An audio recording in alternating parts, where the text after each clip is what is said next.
Get set ബേബിയുടെ 16-ാം ദിവസത്തെ Kerala box office collection റിപ്പോർട്ടാണ് ഇന്നൊരു വീഡിയോ ഭാഗത്തെ. വീഡിയോയ്ക്ക് മുൻപ് വീഡിയോ ലൈക്ക് ചെയ്യുക, ചാനൽ സബ്സ്ക്രൈബ് ചെയ്യുക. ഈ വരുന്ന മെയ്, മാർച്ച്, ഏപ്രിൽ മാസങ്ങളിൽ അങ്ങോട്ട് ധാരാളം ചിത്രങ്ങൾ OTT റിലീസ് ചെയ്യും. നമ്മുടെ ചാനൽ ഭാഗം പരിശോധിച്ചാൽ ആ വീഡിയോയ്ക്ക് നിങ്ങൾക്ക് കാണാൻ വേണ്ടി സാധിക്കുന്നതായിരിക്കും. ഉണ്ണി മുകുന്ദൻ, ജോണി ആൻ്റണി, ചെമ്പൻ വിനോദ്, ശ്യാം മോഹൻ, നിഖില വിമൽ എന്നൊക്കെ പ്രധാന കഥാപാത്രങ്ങളായ ചിത്രമായിരുന്നു ഗെറ്റ് സെറ്റ് ബേബി.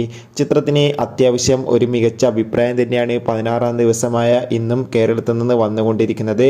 അതുകൊണ്ട് തന്നെ ഏവരുമേറെ ആകാംക്ഷയോടെയാണ് ഗെറ്റ് സെറ്റ് ബേബിയുടെ കളക്ഷൻ റിപ്പോർട്ട് അറിയാൻ വേണ്ടി കാത്തിരിക്കുന്നത്. ഫൈനലി ചിത്രത്തിൻ്റെ ഏറ്റവും പ്രധാനപ്പെട്ട കേരള ബോക്സ് ഓഫീസ് കളക്ഷൻ റിപ്പോർട്ടും പുറത്തുവന്നിരിക്കുകയാണ്. ചിത്രത്തിന് ഇന്ന് 16-ാം ദിവസം അത്യാവശ്യം മികച്ചൊരു ബുക്കിംഗ് ആണ് നടക്കുന്നത്.